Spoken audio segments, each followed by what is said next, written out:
we heard from the Minister of DRC, what's wrong with your country? Well, we don't even start by saying the King of Belgium created a slave colony for 30 years. The government of Belgium ran the slave colony for another 40 years. The CIA assassinated your first popular leader, Mr. Lumumba. Hi everyone, welcome back to True Mammy. I hope you are all well by the grace of God. To my returning subscribers, thank you so much, and my new subscribers, thank you for coming. And if you are passing by, please consider subscribing. On this channel, we talk about true life stories and Africa stories, traveling blogs as well. So you are the right place. Just click the like button and subscribe. We are on the road to 2000. Yay! Well done to all of us. So I came across this video, an interesting video, but it's also very educative. This man has asked a lot of questions that many of us ask ourselves and ask our leaders. I asked the same question as well.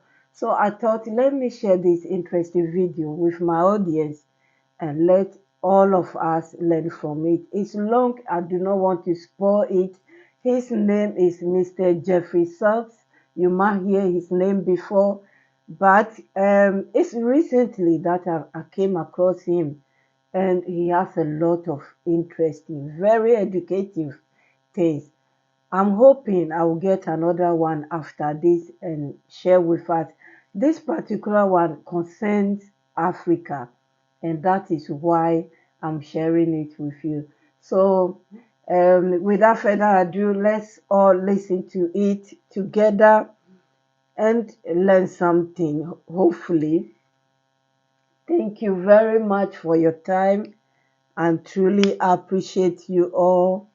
I do appreciate you all. So let's listen to it. We've been hearing is how the system actually works right now. And I want to emphasize we have a world food system.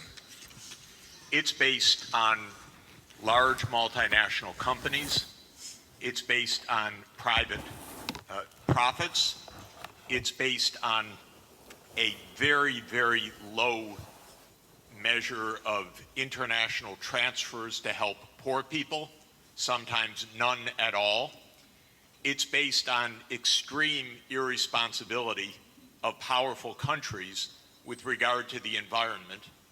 And it's based on a radical denial of rights of poor people, as we just heard. It's interesting, we heard from the Minister of DRC, what's wrong with your country? Well, we don't even start by saying the King of Belgium created a slave colony for 30 years. The government of Belgium ran the slave colony for another 40 years. The CIA assassinated your first popular leader, Mr. Lumumba, and then installed another dictatorship for the next 30 years. And then Glencore and others now suck out your cobalt without giving you tax income. We don't reflect on that. We say, what's wrong with you? Why don't you govern properly? And so we have a system, but we need a different system. We cannot turn this over to the private sector. We already did about 100 years ago. Not only to the private sector with the U.S. military behind it, with the defense of these property rights in the Minister of Honduras's country, where United Fruit ran the country for a long time. And their attorney was the foreign minister of the United States, Secretary Dulles, and his brother was the head of the CIA and overthrew the next door neighbor, Mr. Arbenz, to make sure that United Fruit could have its property. So we have a system, but we need a different system. And the different system has to be based on principles of human dignity in the Universal Declaration, principles of sovereignty, principles of economic rights, because these are not nice things to do In 1948, all the government said that food is a right, social protection is a right, not a nice thing, not a pleasant thing, a right. That was 73 years ago. The SDGs are nothing more than our generation's attempt to honor the Universal Declaration of Human Rights.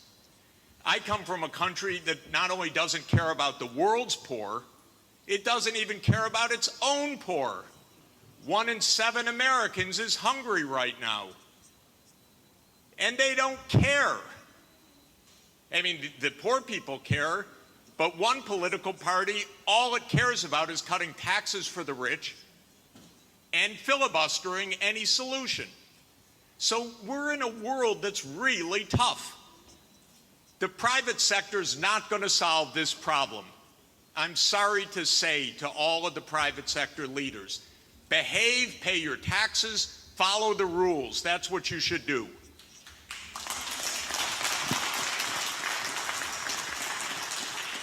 And what the governments should do is the following.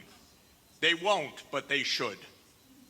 First, the G20 should become the G21 by inviting systemically the chairperson of the African Union and the African Union to be the 21st country. The European Union is a member of the G20 as the EU.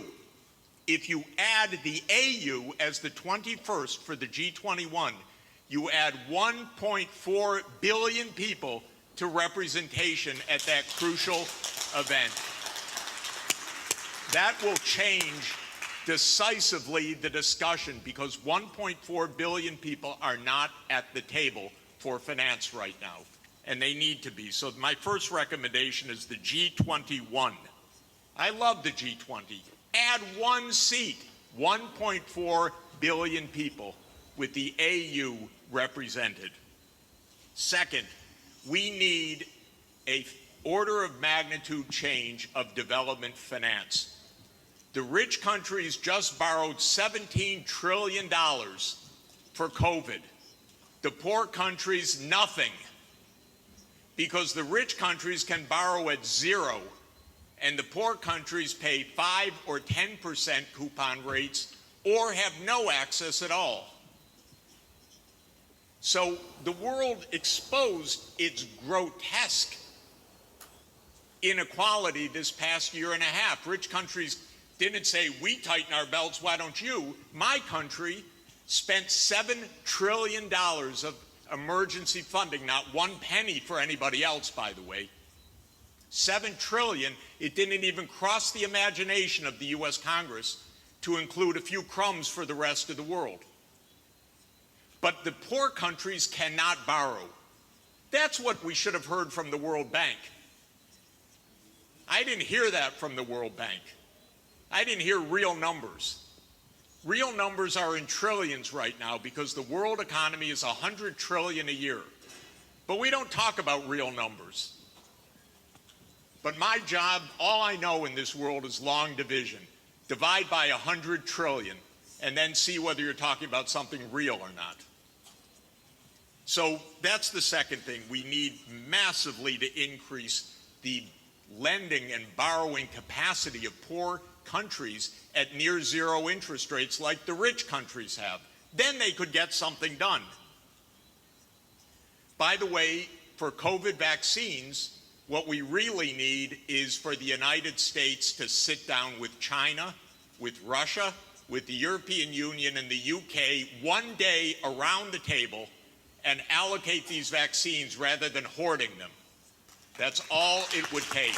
And we're going to have national pathways. This is a wonderful idea, but they're going to need financing. And so everything that I've been saying, I know the numbers. That's all I do for 40 years is add up what's missing. You want electricity? It has to be purchased. You want digital access? It has to be purchased. You want safe water irrigation? It has to be purchased. This is what I do for a living, is add up these numbers and then find out that then somebody makes up something and names 1/100th of what's really needed. It's not even hard. By the way, the IMF has done wonderful studies in the last 2 years, showing that we have a financing gap of about $400 to $500 billion a year for the basics for the SDGs. They show the gap, but nobody comes up with the solution, which wouldn't be so hard because that's just not a big number. It's 0.5 of 1% of world output. So if we really care, we wouldn't have the G7 saying, we love education, therefore we're going to give $3 billion for education. That's what they said at the summit. But what UNESCO has shown is that you need at least $30 billion a year, minimum. But nobody looks at numbers. They just make up nice check the box. So we need the real numbers of finance to back the national pathways. The final thing is we need the UN as the core and central institution of this world, period. Because this is the only way we're going to have a civilized world, is a strong UN. And it cannot be that the whole UN budget is less than my neighborhood's budget in New York. The UN core budget this year is $3 billion. New York City's budget is $100 billion. And then we say, why don't things work well? Because the rich are hoarding everything. Final point, rather than our 3 billionaires going in space, well, they could go into space and stay there and leave their money behind. That would be one idea. But another idea is we have 2,775 billionaires on the current list. Their combined net worth, 2,700, is $13.1 trillion. Now, I have it on good authority, you don't need more than $1 billion to be comfortable. But they have an excess of $11 trillion over just the $1 billion. So we should be taxing that and having a civilized world. Thank you. Jeffrey Sachs. Okay, what do you think about this? He said it all. He said it all. This is what is happening in the world, you know. The rich will continue to be rich and the poor, this is what is happening. They don't want the Africa continent to develop. They want us begging all the time. So anyway, this video is already long. I will leave you here. I truly appreciate your time. Thank you and God bless you. Look forward to another video. God bless you. Bye-bye. I'll see you